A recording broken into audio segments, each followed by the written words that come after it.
Hey, I'm Tyler Fenwick, host of the Indiana Lawyer Podcast, and before we get into this week's episode, I want to tell you about the newest podcast from IBJ Media called Off the Record with the Indiana 250.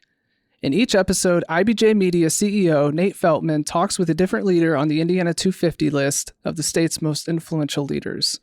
They discuss their vision for Indiana's future, their experiences in business, and their advice for other aspiring entrepreneurs. New episodes are released on select Thursdays. So go subscribe to the show on your favorite podcast platform so you never miss an episode. Just search for Indiana 250 Off the Record. Hello and welcome to the Indiana Lawyer Podcast, your source for news in Hoosier law, brought to you by Taft. I'm Tyler Fenwick, Indiana Lawyer, senior reporter, and your host. As always, thanks for joining us. For our extended interview this week, I spoke with IU McKinney professor Cynthia Baker. Cynthia is the director of the program on law and state government, which is hosting a symposium at the end of this month. But before we get to that, I'm here in our studio with managing editor Daniel Carson and reporter Alexa Shrake to talk about this week's top legal news. Today is Wednesday, September 20th, and these are your headlines. We'll start with you, Daniel, for an update on the Seventh Circuit Court of Appeals. What's happening there? Indiana Northern District Magistrate Judge Joshua Kolar took a first step this month toward filling an Indiana vacancy on the Seventh Circuit Court of Appeals. Kolar appeared before the U.S. Senate Judiciary Committee on September 6 and took questions from several senators during a hearing. President Joe Biden announced Kolar's nomination in July to fill the vacancy on the Seventh Circuit created by the death last summer of Judge Michael Cann. Kolar has been a magistrate in the Indiana Northern District since 2019. Prior to taking the bench, he worked as an assistant U.S. attorney for the Northern District of Indiana from 2007 to 2018, including serving as national security lead in that office from 2015 to 2018. Carl Tobias, a University of Richmond School of Law professor, says he thought Kolar did an excellent job in responding to senators on the committee, showing his experience as a magistrate judge and displaying a solid judicial temperament. Tobias also says he thinks Kolar could expect a confirmation vote sooner rather than later, especially with the support of Indiana's senior senator, Republican Todd Young. Tobias said he's cautiously optimistic Kolar will get a confirmation vote from the Senate in October or November. There are a handful of other federal judicial vacancies still open in Indiana.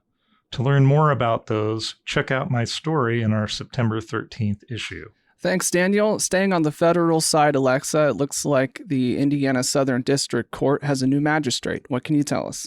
Crystal Wildman has been sworn in as magistrate judge for the U.S. District Court of the Southern District of Indiana this month. The court hosted a private swearing-in ceremony on September 1st with a formal investiture to be announced. Wildman is filling the vacancy created by Judge Matthew Brookman when he was elevated to district judge. She will maintain chambers at the court's Evansville division and travel to Indianapolis to hear cases.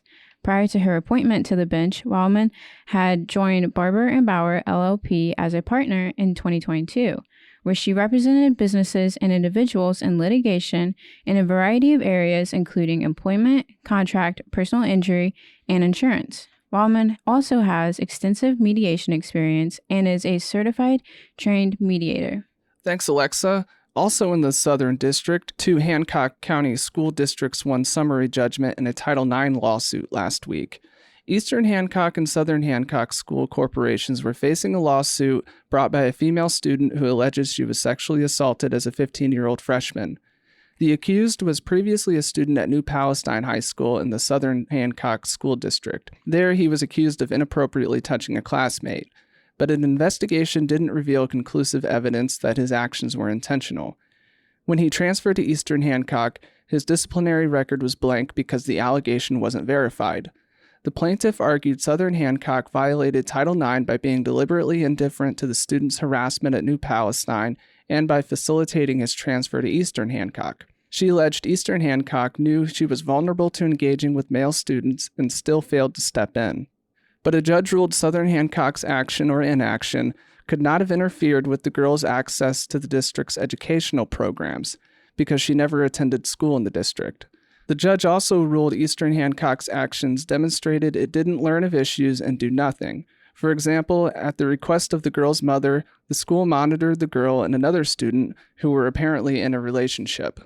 The student also brought state claims against the defendants, including the alleged perpetrator. The judge ordered the parties to show cause why the court shouldn't relinquish jurisdiction over those claims. Their deadline is Friday. Coming back to you, Daniel, there's a piece of legislation that would try to alleviate judicial shortages. What can you tell us? Bipartisan congressional legislation that could potentially ease workloads in some of the nation's most stressed federal courts, including Indiana's Southern District Court, has been revived by one Indiana senator and 3 of his colleagues. Senator Todd Young has reintroduced legislation to address judicial shortages by increasing the number of federal district judges in the most, quote, overworked, unquote, regions of the country, his office announced September 12th. Young introduced the legislation with Democratic Senators Chris Coons of Delaware and Alex Padilla of California, as well as Republican Senator James Lankford of Oklahoma. According to Young's office, the Judges Act, which was first introduced in 2020 and again in 2021, would act on findings from the 2023 Judicial Conference of the United States report that recommended 66 new permanent district court judgeships, including one in the Indiana Southern District Court.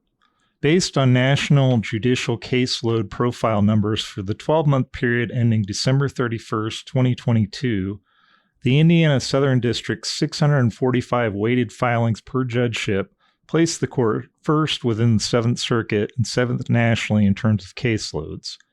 The legislation would create the judgeships after the next 2 presidential elections, half in 2025 and half in 2029.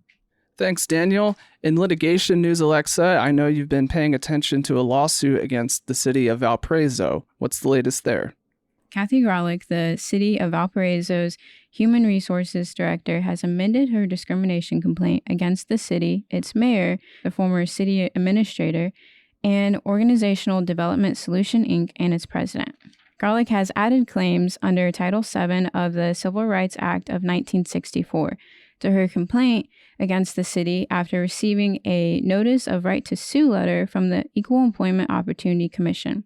Her lawsuit alleges gender discrimination, retaliation, and hostile work environment.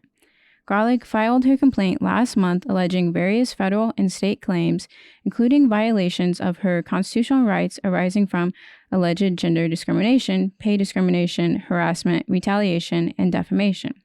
She has worked for the city for more than 23 years and alleges she has experienced and observed various forms of gender-based discrimination and harassment, which the city has disregarded and has thwarted her efforts to fight against. Quote, I'm saddened the city has refused to make this right and address these issues, but I'm pleased that the EEOC has given us the go-ahead to move forward and force the city to treat women equally.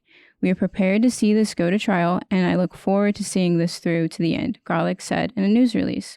Thanks, Alexa. Now moving to the state side, the Indiana Supreme Court is weighing how to interpret state law in a case involving an Independent Expenditure Political Action Committee, otherwise known as a super PAC. Indiana Right to Life Victory Fund argued before the justices this month that the state's election laws won't allow it to accept donations from corporations, or that there would be a cap on how much those corporations could donate. But Indiana's election officials say they don't intend to enforce the laws in that way and agree that doing so would be a violation of the First Amendment. Given that, Indiana Chief Justice Loretta Rush asked, quote, why are we here, end quote.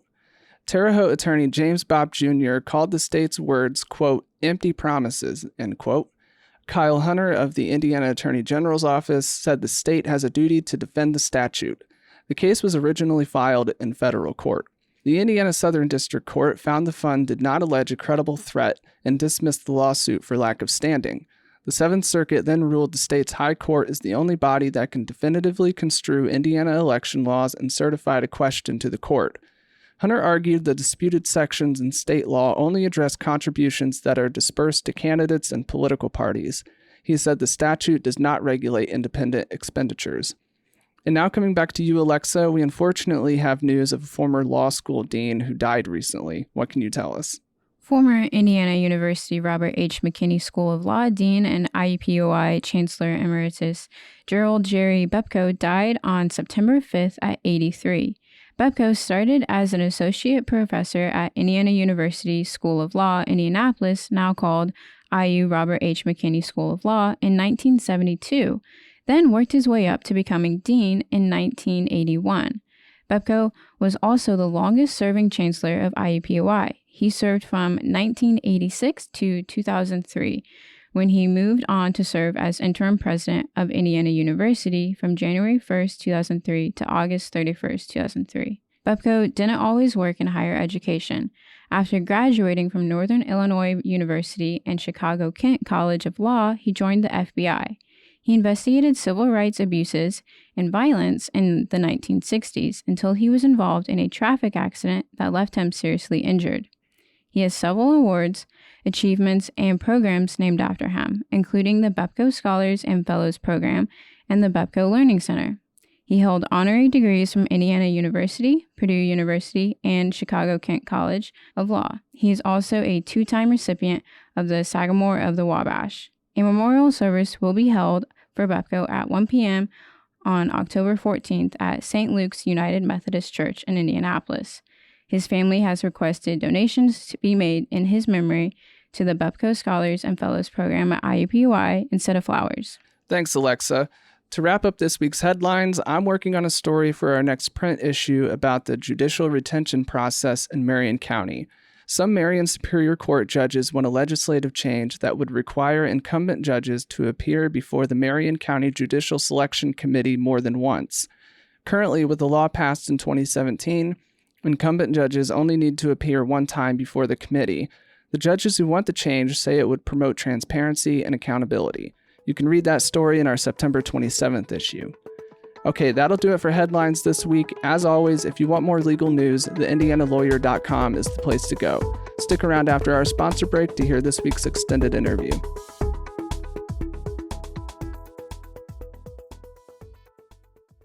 Taft, today's modern law firm. At Taft, we cultivate a highly respectful, transparent workplace that fosters creativity, teamwork, inclusion, and diversity. We couple our culture with a client-first approach, rewarding lawyers who understand their clients' goals and work to deliver success. Taft, the modern law firm.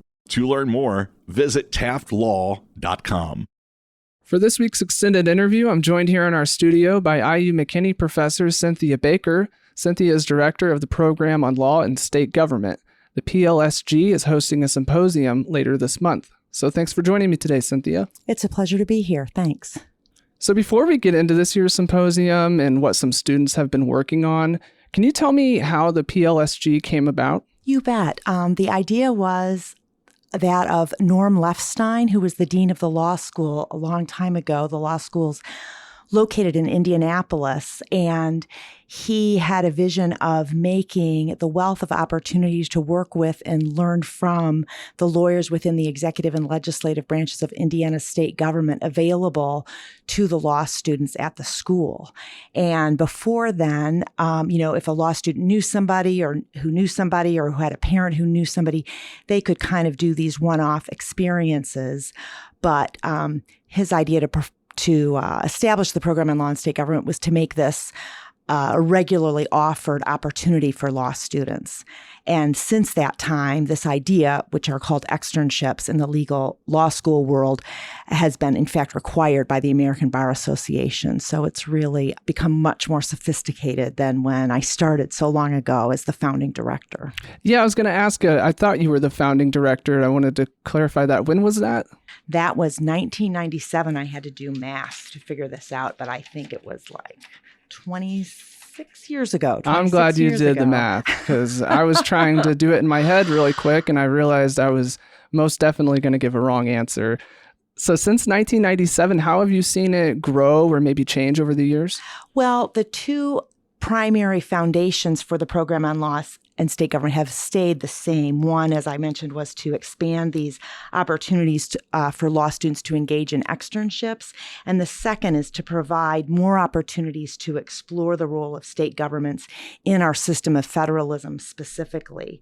And so while those two things have stayed the same, it's changed in that now, when I started, I knew a handful of lawyers and started this process. I wasn't really familiar with the law school and how it worked, and kind of built it relationship by relationship. Now there are probably over 150 lawyers in the network of attorneys who support the students, and probably over 60 formalized legal externship opportunities for the students. And then the second effort to provide opportunities for serious scholarship to look at legal issues facing state governments has been primarily through this fellowship annual opportunity for law students that I think we're going to talk about later. And that's a continuing educational program for our students that has just become, I think, more sophisticated as the years have gone by. The students have become more sophisticated, the technology, everything. Before we get to those fellows, I just want to make a quick observation that I don't think I've ever seen anybody come in for an interview here as prepared as you with all of these notes. If these students are learning attention to detail from you, I think they're doing an okay job. I just wanted to tell you that. It's a trait of a lawyer, I think. And so for the symposium this year, I know there's a lot going on, but there are the two PLSG fellows who have done some research that they'll present on. What can you tell us about that? Well, the two fellows this year for 2023 are Ashley Rosenblatt and Forrest Manning. They're both upper-level law students who, in 2022, applied through an application process for this co-curricular activity. And unlike a law school class, it is for a calendar year beginning in January. And while the culmination is later this month, it really lasts through November as we reflect on the fellowship year and the topic and the symposium event. Ashley brought significant political and corporate experience to law school before she began, and she's won leadership awards and has participated in a lot of co-curricular activities at the law school, including moot court competition and bar association work. She's also a mom, and her daughter has, well, I can't name her as a former fellow, is just probably an honorary fellow because this little girl has brought so many smiles and laughter to a pretty intense topic. Forrest Manning is the other fellow, and he's entered law school also with significant experience in local government in his hometown of Petersburg, Indiana. He served as an elected member of a school board and is appointed member of a development corporation down there in Pike County.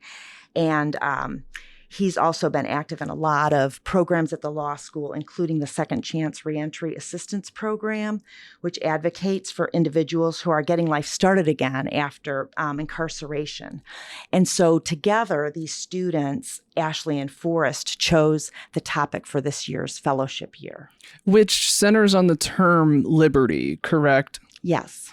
And so what about liberty? And I don't want to ask you to spoil anything ahead of the symposium, but I was so interested because that seems like a topic where there's a lot to discover. There certainly is. And I would say it's one of the most expansive, if not the most expansive topics tackled by the fellows. Another interesting thing about the fellowship year is after the fellows are selected, they collaborate to pick a single fellowship topic.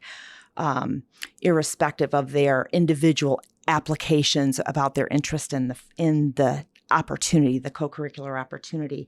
So state governments are really in the spotlight, maybe not more than ever, but certainly more than they have been in the past decades, with the Dobbs decision that came down in September of 2020, in the summer of 2022, and just seeing how different states are responding to that decision of the Supreme Court that put the issue of abortion in the hands of state legislatures, and the wide variety of ways that states have responded to this. So that kind of invited conversation about the topic, but the essence really is that liberty is a slippery topic. And when one aspect of humanity might feel like they've gained liberty, there's inevitably somebody who feels like they're losing liberty, or an idea that's losing liberty. So we've had a lot to discuss since January, and each of the fellows have chosen one aspect,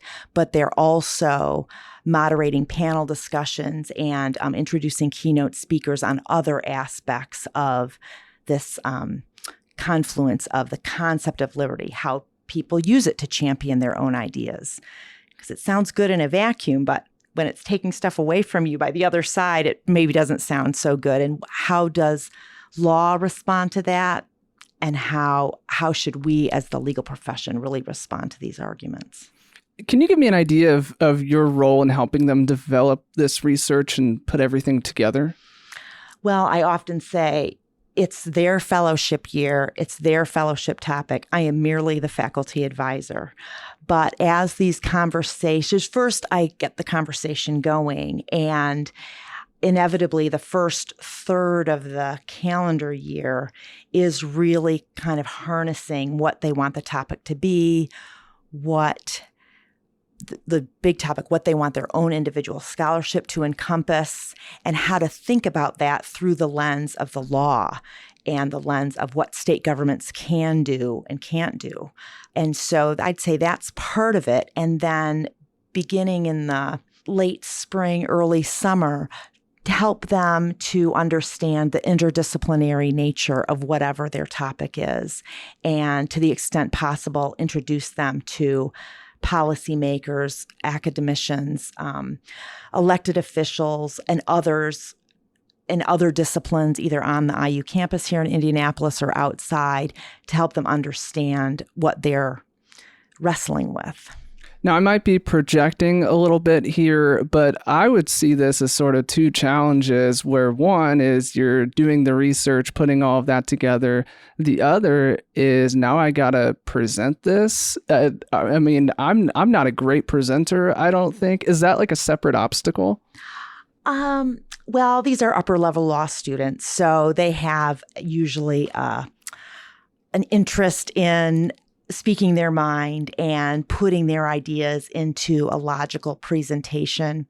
It differs from a lot of law school work in that it is more interdisciplinary, and their scholarship culminates with this presentation at a traditional scholarly symposium, as opposed to a law review note or an essay on a law school exam. So it develops that skill set, I think, in a different way than it might be in other classes.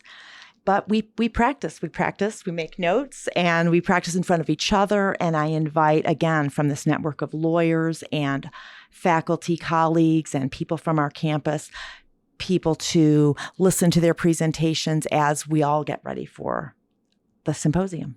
Now, I know you said this year's topic is one of the most expansive you've had, but looking back, are there other favorite topics that fellows have studied? Yeah, that's a great question. I think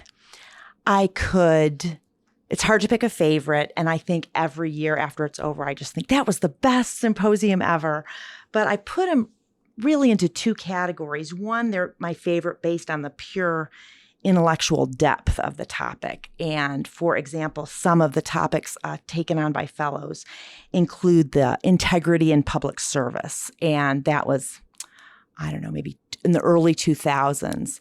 And, whether local city councils have ethics codes, whether courts have ethics codes, whether, there's an ethical code for general executive leaders at the local or state government level, and how those are implemented. And that was just really interesting. And again, almost looking at the philosophy of ethics. And then, but did anybody really pass a law that was, enforceable? Another really interesting, and I would think a favorite one of mine, looked at religious expression in the public sphere. I think that was at a time when here in Indiana, there was a question about how prayer in the Indiana General Assembly was being used or addressed, or the scope of that activity, and that spurred that particular topic. And that was just a really, I thought, interesting and intellectually worthwhile fellowship year and event. More recently, 2 fellows chose gun laws and gun violence as their topic. Again, pretty intense, very serious, but the interdisciplinary nature, again, of what they explored of the consequences of gun violence, not just homicide, but that in our community, and then again, different state approaches to that. That's one category. And my second favorite category, it'd be based on kind of the prescience or foresight of these students to really have an impact on what's happening, not only here in other states, not only here in Indiana, but in other states. And incredibly, in 2018, the fellows chose the future of work. So we looked at technology and K through 12 education and higher education, and how different states were preparing their residents for work. And then, of course, in 2020, the pandemic began, and we all, you and I discussed before this podcast went on air, how work has changed and where we work has changed and how we work has changed so much since then. And I just really, I think that's really cool, to use a very erudite word, to see how these students, were thinking about these things with regard to law and economic development before this huge thing way outside of the control of state governments would really change the future of work. But the topics they discussed and state governments' responses to it were dead on. Another one early on was the internet's impact on state taxes. And while that sounds maybe pretty blasé today, in 2000, the internet was pretty new, and corporations did electronic commerce, but regular people didn't really buy too much on the internet. And just seeing, again, how that developed through states and their ability to impose sales tax on these things that, just has exploded in terms of the percentage of economic activity that happens without ever walking into a store, I think is pretty amazing. And the law, in fact, has changed since they addressed that topic. Now, what year was the future of work? 2018. Okay, what did you know back in 2018 about what the world was going to go through? Well, we didn't know about the pandemic, but these 2 students really developed, again, looking at what different state governments were doing, the idea of what is higher education? What does that mean in terms of work? What is career and technical education at the K through 12 level? What does that mean in the future of work? How states were incentivizing those different programs through their K through 12 education. The idea of high school, what high school is, what you need to graduate, what should that be? Were all the issues that really go through, at least mostly to our public education, through the legislatures in the 50 state governments. Now, I know there are lots of things happening at the symposium this year. So anything else in particular that you're looking forward to? Well, I'm most looking forward to hearing the fellows' presentations. I'm probably biased on that in that regard. And that's okay. And Ashley is going to address ESG, environmental social governance, and different states' responses to that, which is, I think, something that we all need to educate ourselves on. And I'm really excited for her opportunity to take that to our legal community. And Forrest is going to discuss topics of liberty with regard to different ways of transportation and different modes of transportation.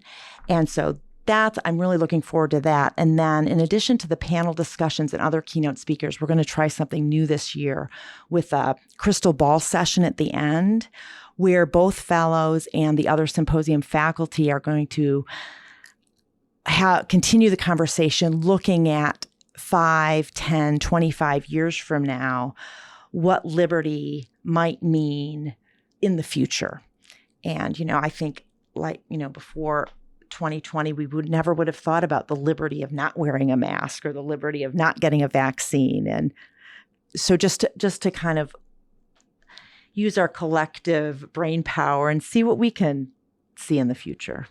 And the symposium this year, I want to make sure I have this right for everybody listening, September 22nd, correct? That is correct. And how can you register to attend or learn more? If you go online to IU McKinney School of Law or the Program on Law and State Government, there's an online link to register. It's free, and I'm sure it's going to be a really interesting day. All right. Well, that'll do it for this week's extended interview. Thank you again for joining me, Cynthia. It's been a pleasure. Thank you. As always, to hear our previous interviews, visit theindianalawyer.com or find us on your favorite podcast app. We'll talk to you next time.